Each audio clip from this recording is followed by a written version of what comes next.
ఎంత పీల్చినా గాలి తరిగిపోదు, ఎంత దున్నినా నేల అరిగిపోదు, ఎంత ఉరికినా నీరు అలసిపోదు, ఎంత ఫలాలిచ్చినా చెట్టు గర్వపడదు.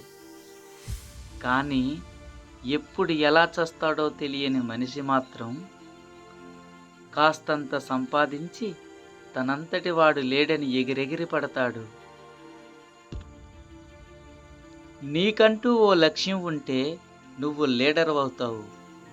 నీకంటూ ఓ లక్ష్యం లేకపోతే నువ్వు లేబర్ అవుతావు.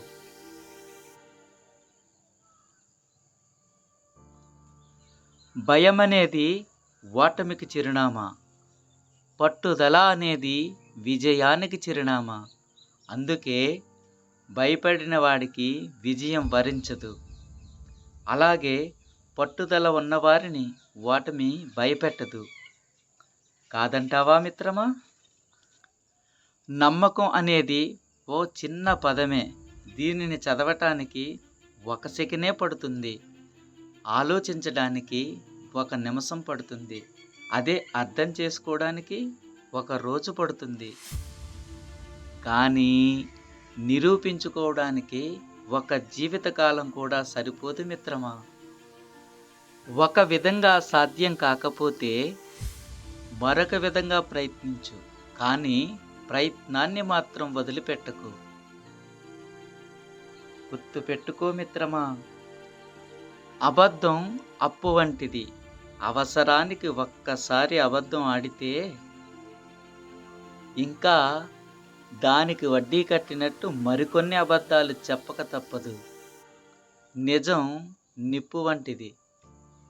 అది చెప్పేవాడి నాలుకకు చేదుగా, వినేవాడికి చెవులకు మంటగా ఉన్నా కూడా మంచే చేస్తుంది.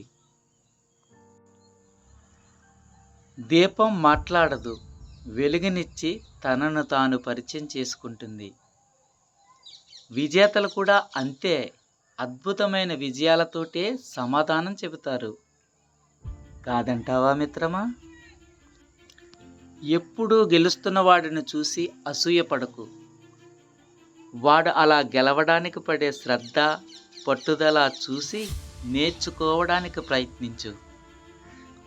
తప్పకుండా విజయాన్ని సాధిస్తావు మిత్రమా. ఎక్కువగా చదువుకోలేదని దిగులు పడకు. మనం మరణించేదాకా ప్రతిరోజు జీవితం మనకు ఒక పాఠాన్ని నేర్పిస్తూనే ఉంటుంది కదా. కాదంటావా మిత్రమా?